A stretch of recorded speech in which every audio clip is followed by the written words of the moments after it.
Nate, it's been apparent for a couple of weeks you guys are going to make the playoffs, but now that you have officially made it, what's the team reaction? What's your reaction? It sounded like there were some celebrations going on in there. Yeah, they get to wear sweats on the plane tomorrow. So, but no, I mean, just congratulations to this group. Proud of what they've done. I love the fact that we earned the right to be there. We didn't have to depend or have help from another team getting in there. You know, tonight they just showed that they wanted it, and that team smacked us. Miami smacked us in the first quarter. We kept our poise. We talked about our 3 C's, being calm, being clear about what we need to do, and staying connected. I thought they did that, and was able to, in overtime, win against a scrappy team in Miami. And we had a number of guys to step up and do some good things, some big plays tonight. With that recovery play, the block shot, I thought, DC came in late and became a closer for us, knocking down some big shots. Bogey had 8 rebounds tonight. Corey had 10 rebounds tonight.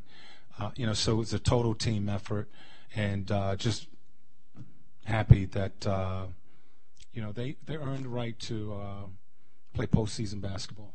It's been this team's personality all season to get kind of soft when things are going well, but really come through when the game's on the line. Your record is so good in games by 3 points or less and in overtimes. Always been resilient. Have you kind of resigned yourself to the fact they're only going to play well when they absolutely have to? Or? Well, I think we got to get better. I think, there have been some games, and I thought tonight we were a little sloppy in our execution. We didn't see some of the coverages that they had as far as the double teams, and we got to get better. I talked with Vic. One of the things that he has to do, decision making down the stretch, when to pass, when to shoot, and recognizing that he has to get better at that. Closing games, we want to put the ball in his hands, and teams are trapping and doing some things against him that he has to make the read. If they double team, give it up, trust your teammates.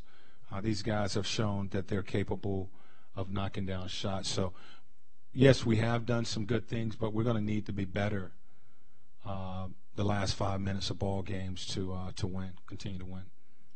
You mentioned, obviously things you have to do better, but, early in the season, even before Victor broke out, you were talking about finding a closer and, how's this team going to finish games.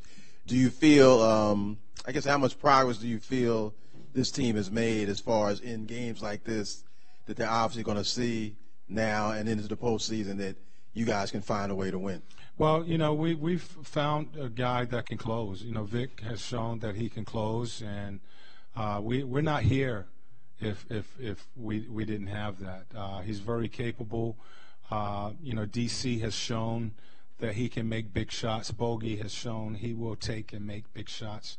So does Miles. So we just got to clean up our execution. We're turning the ball over late in some of these games, and it's pretty simple. If you got 2 on you, give it up, and don't settle. I think sometimes we settle for the home run, the long 3 when we can get to the basket, put pressure on the team and the officials when you're in the penalty to get to the free throw line. And so we continue to show growth. We're going to need to continue to get better. Can you talk a little bit about Sabonis? He was supposed to play, and then I guess had a mishap in there. Yeah, he was all ready to play. Was out there warming up and stepped on one of our ball boys' ankle warming up and twisted. It was pretty sore. We're hoping that he'll be able to play against Golden State. Nate, as far as Thad Young is concerned, does he best embody the work ethic that your team has? Yeah, I've called him the glue to the team. You know, we don't run a lot of plays for him. He's basically just playing off of everybody. You know, he's often having to draw the assignment of guarding these spread fours and rebounding the ball and you know, I mean, he's a selfless player. I mean, he just, you know, everything he does is for the team. He doesn't care about numbers. The only number he cares about is winning. And he's been that way, you know, my 2 years of coaching him.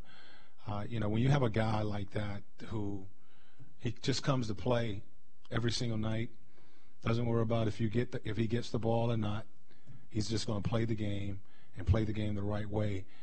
It just makes coaching a lot easier. As far as Glenn Robinson III is concerned, I think this is his 15th game back. How do you feel his progress has been? What do you feel he needs to progress on? You know, he's still working his way into shape. There's only a few minutes for him to play because we've had a rotation all season long that has worked for us. And, you know, by putting another wing or guard in the rotation, it cuts into everybody's minutes. It cuts into Darren, Victor, Bojan, Lance, all of their minutes. You know, so he's not getting a lot of minutes, but with the minutes that he is playing, he's doing some good things for us, bringing some energy, and we're going to need him. You know, that's why we're trying to work him into the rotation because we're going to need that length, another guy that can defend at that 3 position as we, you know, go into the playoffs.